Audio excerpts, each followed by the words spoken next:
Dear students, you are welcome in my online teaching classes. Today you are going to have the second video lecture on the short story with the photographer written by Stephen Leacock. This is meant for the students of class BA1 semester 2 and the name of the book is Literature and Language. Before I proceed further, let me create a link with the previous lecture on this story. The photographer was instructing the narrator to follow his whims and fancies. He was telling the narrator to do this or that, but the narrator couldn't control himself and stood up from the stool he was sitting on. He reacted strongly by saying, "Stop, this is my face, it's not yours, it's mine. I have lived with it for 40 years. And I know its faults. I know it's not beautiful. I know it wasn't made for me, but it's my face, the only I have." The narrator says that he was conscious of a break in his voice while saying all that, but he continues saying, "And this is my mouth, not yours. These ears are mine, and if your machine is too narrow."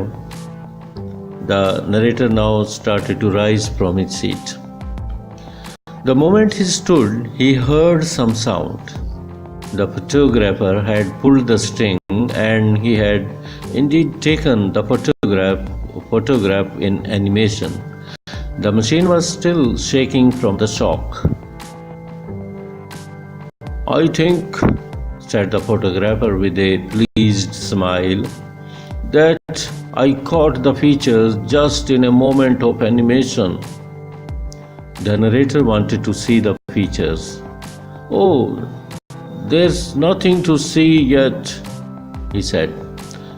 "I have to develop the negative first. Come back on Saturday and I'll let you see a photograph of it." The narrator went to the studio on Saturday to see the proof of his photograph. He called him in. The narrator says that he looked quieter and graver than before. There was a certain pride in his manner. He unfolded the proof of a large photograph and then both looked at it in silence. "Is it me?"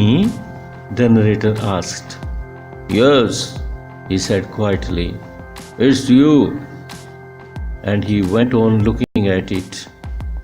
"The eyes," the narrator said hesitatingly, "don't look very much like mine." "Oh no," he answered. "I have retouched them. They come out splendidly, don't they?"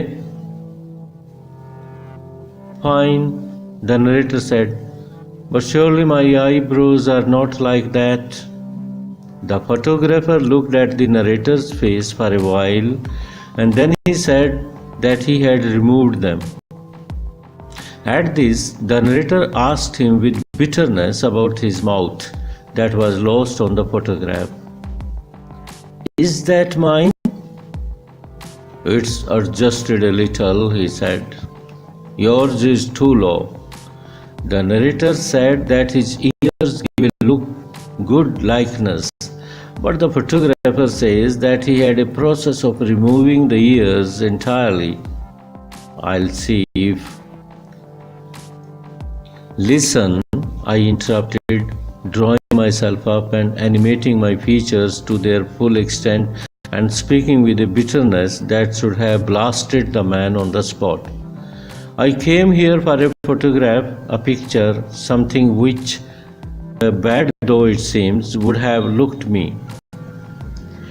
I wanted something that my friends might keep after my death, to reconcile them to loss.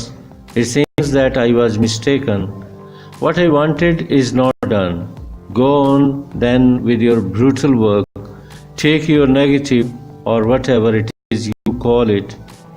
Restore the lips, reanimate the necktie, and reconstruct the waistcoat. Coat it with an inch of gloss, shade it, gild it, till even you acknowledge that it is finished. Then when you have done all that, keep it for yourself and your friends. They may value it. To me, it is but a worthless trifle. The narrator burst into tears and left. Here the story ends up, and this was adapted from the Behind the Beyond, a collection of satirical essays and short stories written by Stephen Leacock. So we shall meet you in the next video lecture. Till then, have a nice day. Thank you.